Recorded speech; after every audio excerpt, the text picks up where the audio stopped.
Izina ryawe ni ryiza, izina ryawe ni ryiza, ibyo ukora ni byiza, Yesu we, izina ryawe ni ryiza. Haleluya, haleluya. Yesu nashimye. Ndabasuhuje mu izina rya Yesu Kristo. Bene data, mwebwe muri hano mu mujyi wa Kigali, wowe uri mu ntara, abari hanze y'igihugu cyacu ku migabane itandukanye, Yesu Kristo nashimye. Bakristo bitorera Rayon Mountain Church mu Rwanda, Yesu Kristo ashimwe. Tubanje Imana hose mu byacu no ku bacu, tubanje Imana mu kazi aho tugiye kwerekeza, tubanje Imana impande zose, tubanje Imana aho tutakandagira ariho mu mitima y'abana b'abantu, tubanje Imana ituvuganira bikemera, tubanje Imana ituburanira ikatuneshereza, tubanje Imana. Haleluya. Iki gitondo ca bugufi imbere y'Imana, icyubahiro ugiha Imana. Nyemerera mu rugendo ukoze ugiye gukora ubanze Imana. Yesu Kristo nashimwe. Tubyutse twuzuye amashimwe kubw'iby'Imana yakoze, iduhaye umwuka wo guhumeka. Imana ihabwa icyubahiro. Muri kumwe na Bishop Leonira, umushumba w'itorero Rayon Mountain Church mu Rwanda. Mwebwe tubana mu mwanya wa niba ture buri gitondo, ndabasabira umugisha uturuka hera hahera. Uwiteka Imana banezeza bishimire. Imana ihaze kwifuza kw'imitima yanyu. Imana nishimwe. Turacyari muri teme yacu yitwa gukomezwa n'imbaraga z'Imana. Gukomezwa n'imbaraga z'Imana. Imbaraga z'Imana zitagukomeje, umuntu yagufata akakurekura, umuntu yagukomeza ariko yabona nawe utavansa akakuvaho. Ariko Yesu ashimwe we katatwinuba kandi atajya aturekura. Imana ishimwe, Imana ishimwe. Nyemerera uhereza Imana icyubahiro. Birashoboka wowe ko byarangije kwemera ko wakomejwe n'Imana ukabona warakomeye, ariko abantu bari mu buryo bw'umwuka, igihe cyose dukenera imbaraga z'Imana. Buri munsi dukeneye imbaraga z'Imana ngo zikomeze kudukomeza, kuko Satani n'abadayimoni ntago bagira konje, ntibajya baryama. Igihe cyose baba bashaka uwo bamira burunguri. Niyo mpamvu igihe cyose twebwe twifuza gukomezwa n'Imana. Nifuza ko nawe wasenga utyo, ugasaba imbaraga z'Imana zigagukomereza mu rugendo, kandi ukuboko kwa Yesu Kristo kugagufasha kukagukomeza cyane. Imana ishimwe, kuko Imana itagufashe ngo igukomeze, wowe wayobagurika, wowe wahacika intege, wowe wabivamo, wowe ndetse wakongera ukagwa, wowe wasubira mu biteye isoni. Ariko imbaraga z'Imana nizo ndi kwinginga muri iki gitondo. Muri iki gitondo cya kare, imbaraga z'Imana zikumfatire, zigukomeze. Imbaraga z'Imana zimurikire ibirenge byawe, intambwe z'ibirenge byawe. Imbaraga z'Imana umucyo w'Uwiteka kukuvire. Imbaraga z'Imana zikongerere amavuta mu bihe byiza byo gusenga. Imbaraga z'Imana, imbaraga z'Imana. Izina rya Yesu niryo riruta ayandi uzabaho. Nawira nkawe Yesu,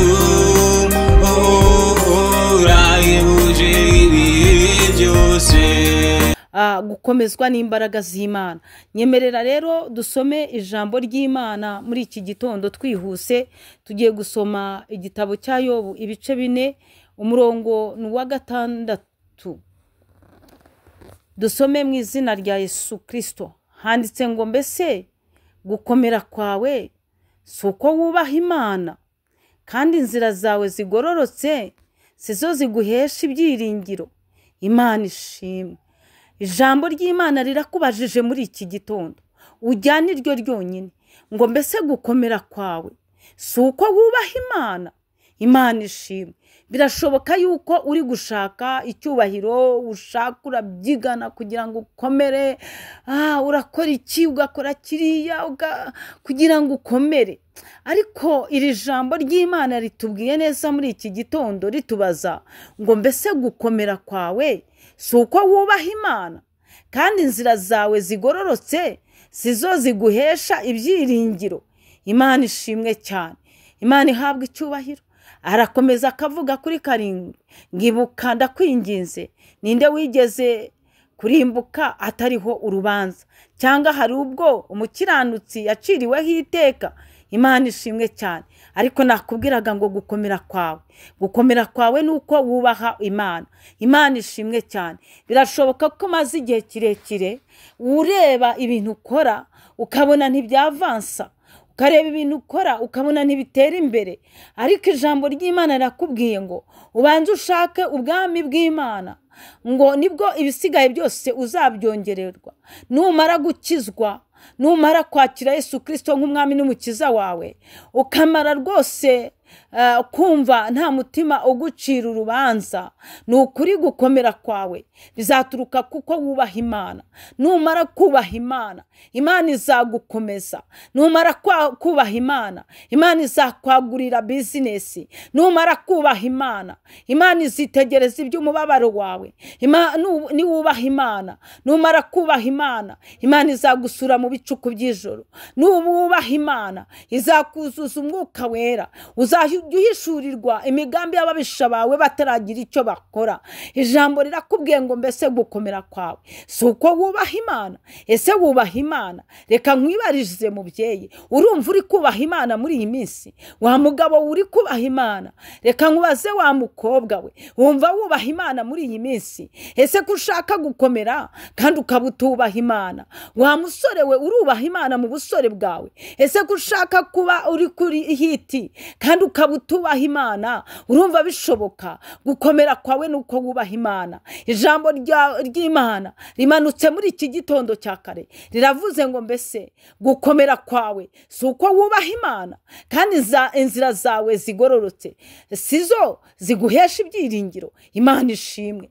Ndagira ngo ngutangarize iri tangazo, uzakomezwa nuko wubaha Imana. Ndabigutangarije, nta wayikoreye wikoreye amaboko, kandi nta wayiringiye wakozwe n'isoni, ahubwo gukomera kwawe ndagira ngo banje ugushakashakire mu kubaha Imana. Gukomera kwawe ongera ushakashaka uburyo wakubaha Imana. Imana rero iragukomeza. Imana ishimwe. Gukomera kwawe nuko wubaha Imana. Shalom shalom. Muhahe muronke mugendane n'Imana. Imana ibanezeze kandi bakomeze. Imana ibagurira inzira. Imana ibagurira imbago. Imana ivishe umucyo mu ntambwe z'ibirenge byanyu. Imana idudubiza umugisha mu mirimo y'amaboko yanyu. Shalom shalom. Ndingize Uwiteka bakomeze, ndingize Uwiteka bagira bakomeye mu izina rya Yesu Kristo. Amen. Izina ryawe ni ryiza,